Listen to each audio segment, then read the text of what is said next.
अब हम देखते हैं अपने इस क्वेश्चन को। तो पहले हम क्वेश्चन को पढ़ते हैं।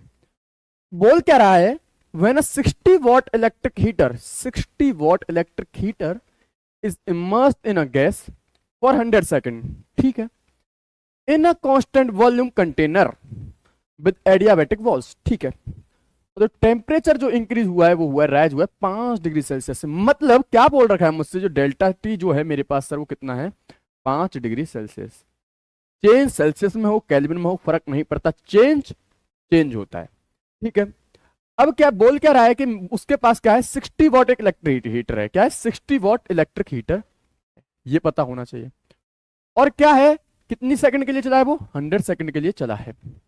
और पूछ रहा है कि रिएक्शन किसमें हुई है, हमारी कांस्टेंट वॉल्यूम में हुई है। मुझे इतना पता है, तो सबसे पहले जो मुझे पता होना चाहिए वो ये पता होना चाहिए, पहली चीज जो मुझे पता होनी चाहिए वो होती है power is equal to energy by time.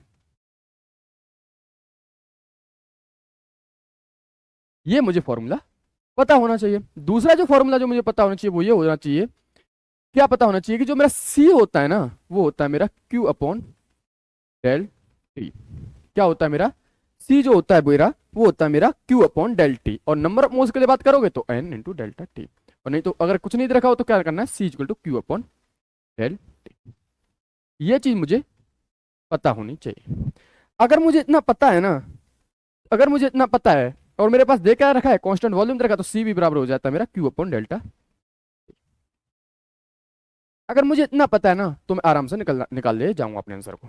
और यहाँ पे जो मेरा क्यू जो यूज होगा ना वो क्या होगा, मेरी ऊपर वाली जो एनर्जी जो पावर से आएगी। अगर मुझे अपना इतना भी पता है ना तो मैं आराम से अपने क्वेश्चन को कर ले जाऊंगा।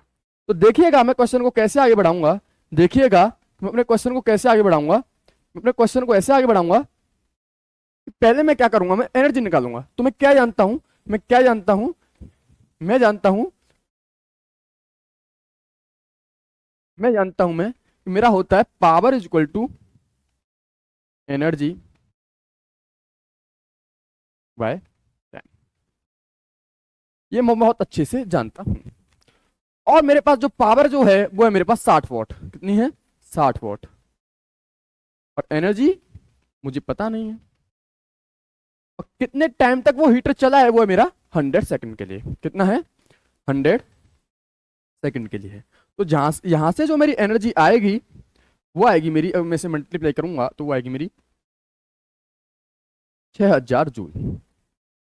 और ये जो मेरी एनर्जी रिलीज जो हुई है, और जो मेरी जो एनर्जी जो रिलीज हुई है वो मेरी है Q एट कांस्टेंट B। क्या, Q एट कांस्टेंट B, वो कितनी हुई है, 6000 जूल।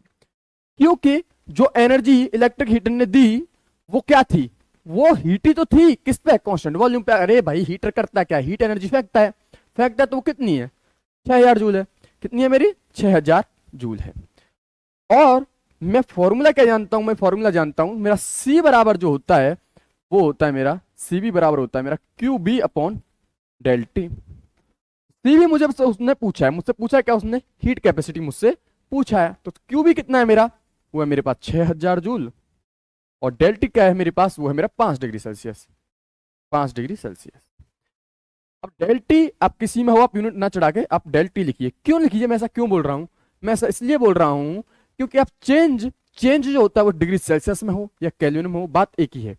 तो मैं यहाँ 5 केल्विन लिखिए आप, 5 केल्विन लिखिए आप, या 5 डिग्री सेल्सियस लिखिए, बात एक ही होती है, बात एक ही होती है। आप यहाँ 5 केल्विन में लिखोगे, चेंज राइज मतलब यहाँ क्या है, ये चेंज से है, इसका यहाँ पे मतलब है।